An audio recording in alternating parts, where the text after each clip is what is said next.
예, 안녕하세요. 이번에는 건강과 불건강을 가름하는 대표적인 기준이 뭔가에 대해서 말씀드리도록 하겠습니다.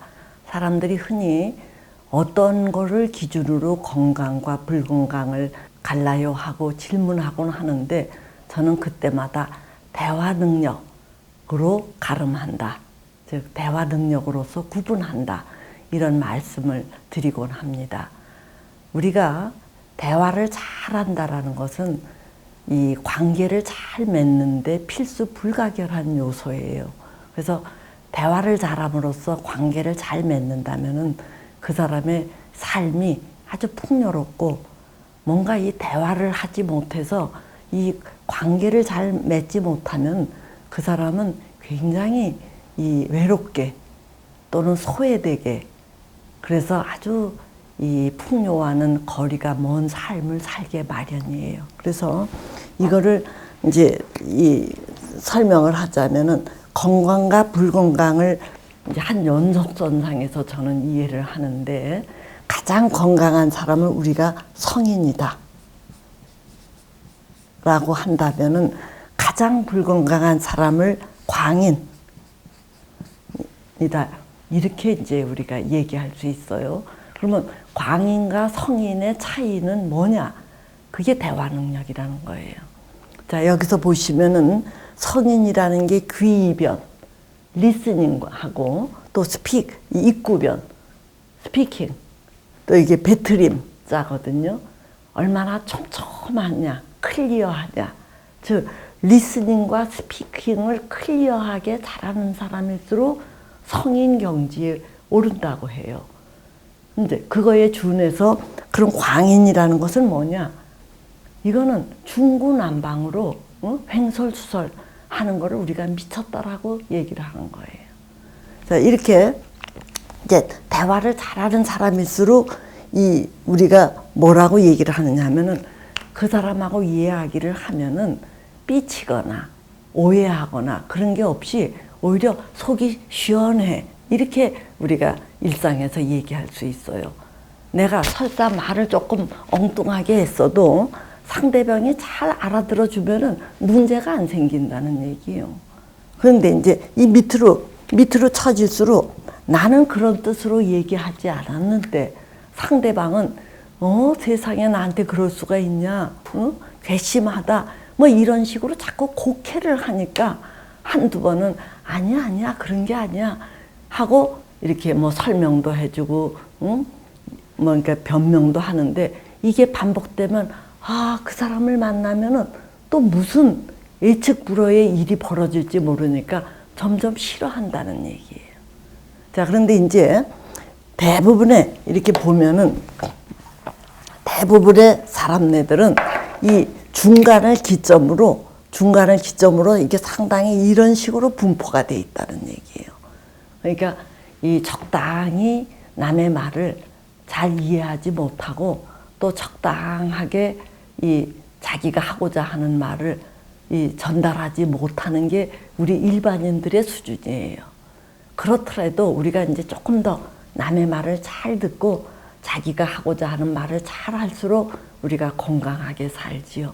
그래서 이렇게 보면은 어떠한 사람이 무슨 얘기를 했을 때 이 건강한 사람은 이 사람의 무의식까지 간파를 해요. 이 사람의 무의식까지. 그러니까 말하는 당사자는 미처 그런 생각을 하지 못했는데, 저 친구가 이러이러한 어떤 동기에 의해서 그렇게 말을 하는구나 하고 간파를 해요. 이런 사람들은 우리가 이제 소위 도사라고 하지요.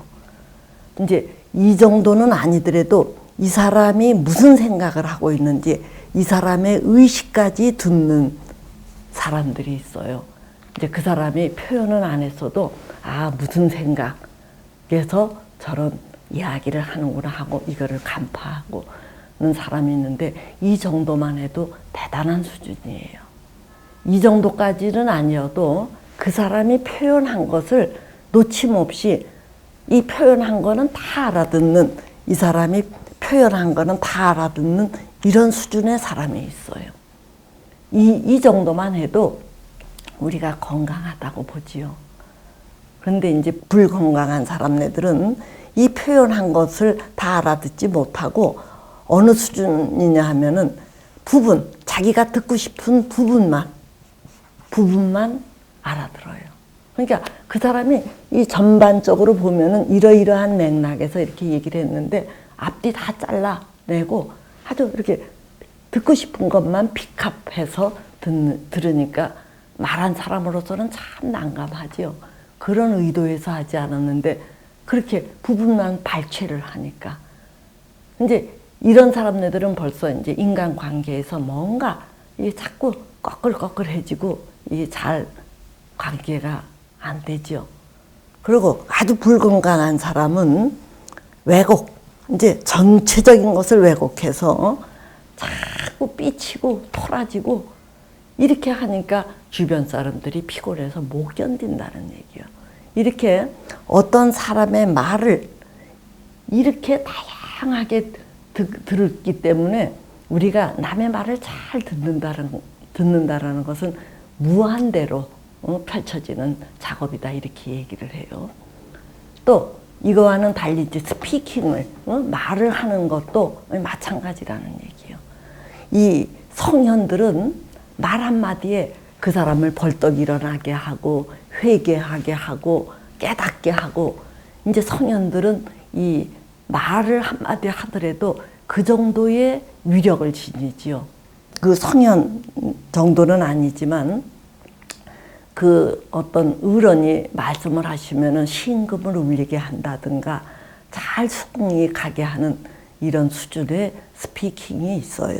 그보다는 못하지만 전체를 이제 그래도 파악하고 이런 사람이 있고 또 말을 하더라도 어떤 기업적인 것만 언급하는 사람이 있고 또 말을 하더라도 자기는 이런 뜻으로 하고 싶은데 자기도 통제가 안 될 정도로 이렇게 비틀어서 아주 이렇게 까듯이 그렇게 아주 말이 밉상으로 나오는 사람들이 있어요. 이제 그런 사람들은 속에 화가 잔뜩 들어앉아 있기 때문에 이쁜 말을 하려고 해도 빈정거리듯이 이렇게 얘기를 해요. 그래서 우리가 대화를 잘 한다라는 것은 다름이 아니라 속을 깨끗이 비워내고 즉 분노나 뭐 시기심이나 이런 안 좋은 것들이 이제 정제되어야 이 듣는 이야기도 또 하는 이야기도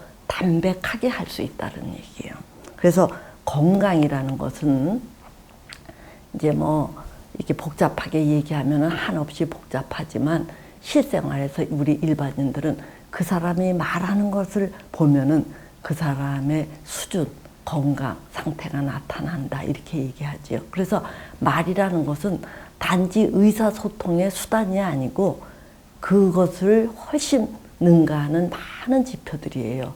그 사람의 깊이, 그 사람의 교양, 그 사람의 그릇, 또 그 사람의 이해력, 그 사람의 건강, 정신 건강 상태 이런 모든 것을 나타내는 게 이게 말이라는 얘기예요. 그러니까 여러분들이 어디 가서 말씀하실 때 참으로 조심하시고 신경을 써야 해요. 그리고 이제 흔히 일상생활에서 이 불건강한 사람들은 복잡하게 생각하실 거 없어요. 자기가 다른 사람하고 얘기할 때 얼마나 잘 삐치느냐, 토라지느냐로 자기 정신 건강을 가늠하면은 아마 틀림없을 겁니다. 이제 얼마 전에 어떤 남자가 저를 찾아왔어요. 그래서 왜 왔느냐 그랬더니 이 부인하고 이혼 위기에 있는데 이혼을 해야 마땅한지 아니면 자기가 아내에게 싹싹 빌고 들어갈지 한번 점검받기 위해서 왔다 이런 얘기를 해요. 이 남자 혼자 왔어요. 그래서 뭐 때문에 이혼 위기에 있느냐 그랬더니 자기가 외도를 했대요. 외도를 했는데 이 아내랑 같이 사는 게 자기에게 좋을지 안 좋을지 모르겠대요. 그래서 제가 아내의 반응은 어떠냐 그랬더니 여전히 말이 없대요. 하면 하고 말면 말고 뭐 이런 식이래요. 그래서 그럴 수가 있느냐 이제 그랬더니 이 남자가 그냥 씩 웃더니 이제 이혼을 할 경우 그래도 이제 위자료가 좀 나가니까 그것 때문일까요? 그래서 에이 위자료 그거 얼마 되느냐 그거는 아닐 거다 그랬더니 이 남자가 고개를 끄덕끄덕 하더니 무슨 얘기를 하느냐 하면은 자기 부인이 그림처럼 이쁘다는 거예요. 그래서 제가 이제 웃으면서 아니 그 그림처럼 아름다운 부인을 두고 왜 외도라는 그런 실수를 했느냐 그랬더니 자기 부인이 하도 이뻐서 자기가 굉장히 적극적으로 구애를 했고 결혼에 성공을 했다는 얘기예요. 그런데 뭐가 문제냐 그랬더니 자기가 이렇게 이제 일을 마치고 집에 들어오면은 이 부인이 이렇게 환하게 좀 웃어 주지는 않더라도 남편인 자기에게 어쩌고 저쩌고 이렇게 말을 걸어주면 좋겠는데 부인은 꽃처럼 가만히 기다린다는 거예요. 남편이 먼저 말 걸어주고 더 이렇게 애정 표현을 하기를. 그리고 이 부인이 그렇게 수동적이라는 얘기예요. 그러니까 어느 순간부터 왜 나만 이렇게 말을 하려고 애를 쓰는가 하는 생각이 들면서 이 재미가 없더라는 거예요. 그래서 자기가 그렇게 열렬히 구애를 해서 결혼을 하고 그렇게 기뻐했는데 결국은 재미가 없으니까 그런 일을 저지르게 되었고 이런 지경에 이르렀다 이렇게 얘기를 해요. 제가 그 얘기를 듣고 그렇지, 응? 그렇지. 우리가 사는 게 재미를 위해서 산다고 해도 과언이 아닐 정도로 이 재미라는 것은 우리 인생에서 상당히 중요한 요소거든요. 응? 이제 먹고 살만 하면은 사람들은 반드시 재미를 추구하게 돼 있어요. 근데 이 재미가 어디서 오는 거냐? 아무리 취미 활동이 재미있다 하더라도 우리가 눈만 뜨면 할 수 있는 거는 아니에요. 눈만 뜨면 하는 게 이 말이에요. 그래서 옆에 있는 사람에게 툭 한마디 했는데 저쪽에서도 아주 이 기분 좋게 응수하는 반응이 오면은 우리가 기분이 상쾌해지고 내가 한마디 했는데 그 상대가 물어달리는 소리, 즉 퉁명스럽게 반응하면 참 살맛이 없어요. 그래서 이 재미를 창출하는 데 있어서 으뜸 가는 요인은 다름 아니라 이 말이라는 얘기예요. 응? 말. 그러니까 말이 재미있으려면은 물론 이제 유머 감각이 있어야 되겠지요. 유머 감각. 그래서 서양에서는 이 신사숙녀가 되는 요건 중에 하나가 유머 감각이 들어가요. 그만큼 우리 재미를 창출하는 데는 이 유머가 중요해요. 그러나 이제 그거는 굉장히 이 고급스러운 경지이고, 고급스러운 경지이고, 적어도 상대방하고 얘기할 때는 조금 더 깊이 있게 알아듣고, 또 상대방에게 말을 할 때는 조금 더 담백하고 정갈하게 하기 위해서는 자기의 건강, 정신 건강 상태를 늘 깨끗하게 청소를 해 두어야 이 나가는 말이 곱다라는 거를 여러분들께 말씀드리고자 합니다. 다시 요약하자면 우리 삶에 있어서 어느 정도 먹고 살만하면 그 다음으로 중요한 게 재미인데 이 재미를 위해서는 이 주거니 받거니 하는 말, 즉 대화를 잘해야 이 재미가 유지되지 그렇지 않고서는 이 재미가 유지될 수 없다라는 것을 여러분들이 명심해 주시길 바랍니다. 예, 오늘은 이만하지요.